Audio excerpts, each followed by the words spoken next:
یہ فرمائیے گا کہ آپ نے اپنی کتاب میں ذکر کیا ہے کہ ہزارہ یونیورسٹی میں کرپشن کا ذکر کیا ہے اور بتایا ہے کہ میرے پاس ایک فائل آئی، وہ کون کون سے لوگ تھے اس میں، اور کپتان صاحب کے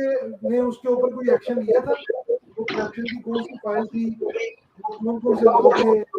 یہ ذرا فرمائیے گا۔ الحمدللہ جی، آپ لوگ اب سن رہے ہیں کہ میں اس پہ نوٹس لوں گا۔ میں نے پورا سال ڈے ان ڈے آؤٹ یہ بات سنی ہے۔ تو میرا جب میں بنی گالہ میں گئی تو لوگوں کو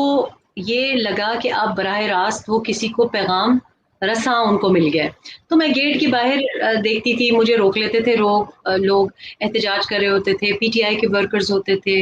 سرکاری ملازمین ہوتی تھی، ہماری P H D professors teachers تھیں۔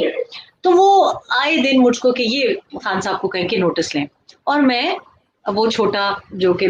پیغام رساں ہوتا ہے،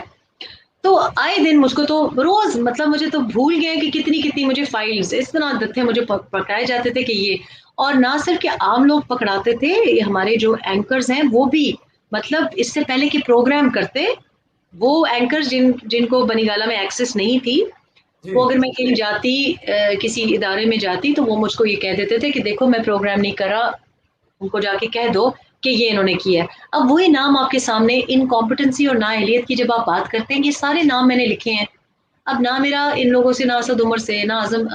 یہ جو اعظم سواتی ہیں، ان سے کوئی ذاتی وہ ہے، لیکن مجھے اچھا ایک دفعہ تو ہزارہ یونیورسٹی کی آپ نے بات کی، تو یہ جب فائل آئی تو میں نے ان کو لا کے دی، اور جب یہ فائل مجھے آ کے دی تو مجھے اتنا پتہ نہیں تھا۔ ظاہر ہے یہ لوگ سمجھ جس نے مجھے فائل دی ہوگی انہوں نے سوچا ہوگا کہ ہزارہ مانسیرا میں ہے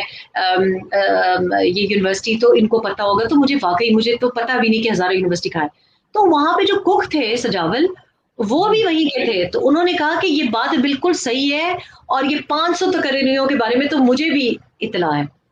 بہرحال میں نے وہ فائل رکھی، کافی ٹیبل پہ رکھی بیڈ روم میں، مجال ہے جو وہ نوٹس لینے کے لیے کبھی کھولی بھی ہو،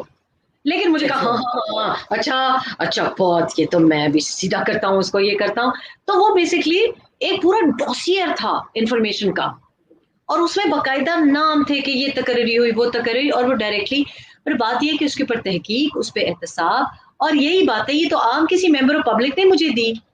لیکن جنرل حامد صاحب جو احتساب کمیشن پہ تھے وہ بھی مجھے یہی کہتے تھے